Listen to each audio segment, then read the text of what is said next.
नरेंद्र मोदी की दरियादिली के किस्से कोई नई बात नहीं है, लेकिन गुजरात से विदा लेते वक्त मोदी ने अपनी बचत की सारी जमा पूंजी जिस तरह से दान कर दी, उससे मोदी की शख्सियत का एक नया पहलू सामने आया है। क्या है पूरा मामला, जानने के लिए देखिए ये रिपोर्ट। गुजरात छोड़ने से पहले मैंने गुजरात सरकार के ड्राइवरों और चपरासियों की बेटियों की शिक्षा के लिए अपनी निजी बजट से 21 लाख रुपए दिए। नरेंद्र मोदी का ये ट्वीट उस वक्त का है जब मोदी गुजरात से विदाई लेकर दिल्ली कूच कर रहे थे।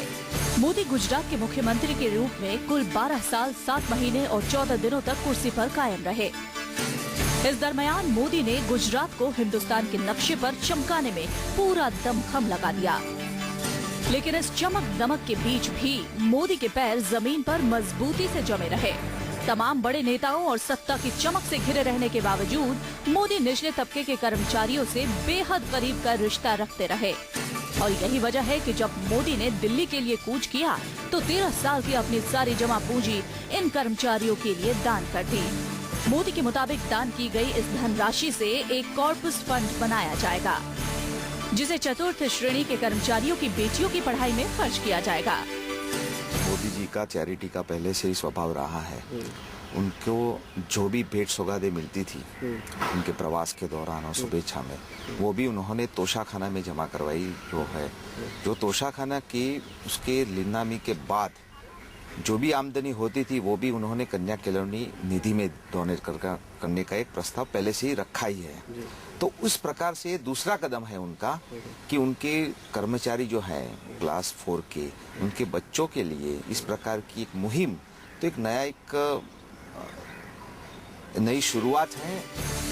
मोदी ने गुजरात से विदाई लेने से पहले उन तमाम क्लास चतुर्थ श्रेणी कर्मचारियों से मुलाकात की जिन्होंने सीएम के रूप में मोदी के हर आदेश को सर आंखों पर लिया।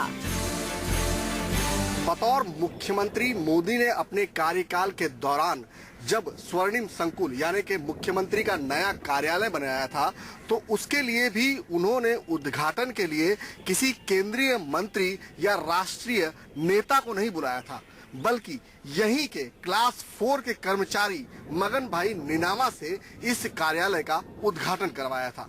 आप समझ सकते हैं, को नहीं बुलाया था, बल्कि यहीं के क्लास 4 के कर्मचारी मगन भाई निनामा से इस कार्यालय का उद्घाटन करवाया था।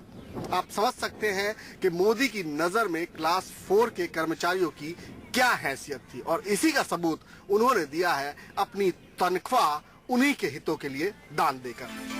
मोदी की ओर से जमा पूंजी दान करने का ये कोई नया मामला नहीं है। मोदी इससे पहले भी मिलने वाले तोहफों को हर साल नीलामी में बिकवाते रहे हैं और इससे मिलने वाली रकम को गरीब परिवार की लड़कियों की शिक्षा के लिए कन्या केडवणी में दान करते रहे हैं। यही वजह है कि गुजरात सरकार के कर्मचारियों को पूरा भरोसा है कि प्रधानमंत्री कार्यालय में भी अब निचले स्तर के कर्मचारियों को सम्मान मिलेगा। हमारे साहब हमारे जैसे छोटे आदमी का तो बहुत ख्याल रखते। इवन हम तो यहाँ जो वर्क 4 के पिन में है, लेकिन बहुत दूर गांव में भी छोटे छोटे जो गरीब लोग रहते, उसका भी साहब ने बहुत ख्याल रखा है। मोदी ने गुजरात के कर्मचारियों और उनकी बेटियों के लिए जो कुछ भी किया है, उससे इस बात का अंदाजा लगाया जा सकता है कि मोदी प्रधानमंत्री बनने के बाद देश के गरीब परिवारों के बेटियों को भी कोई न कोई तोहफा जरूर देंगे। अहमदाबाद से भूपेंद्र सिंह के साथ ब्यूरो रिपोर्ट।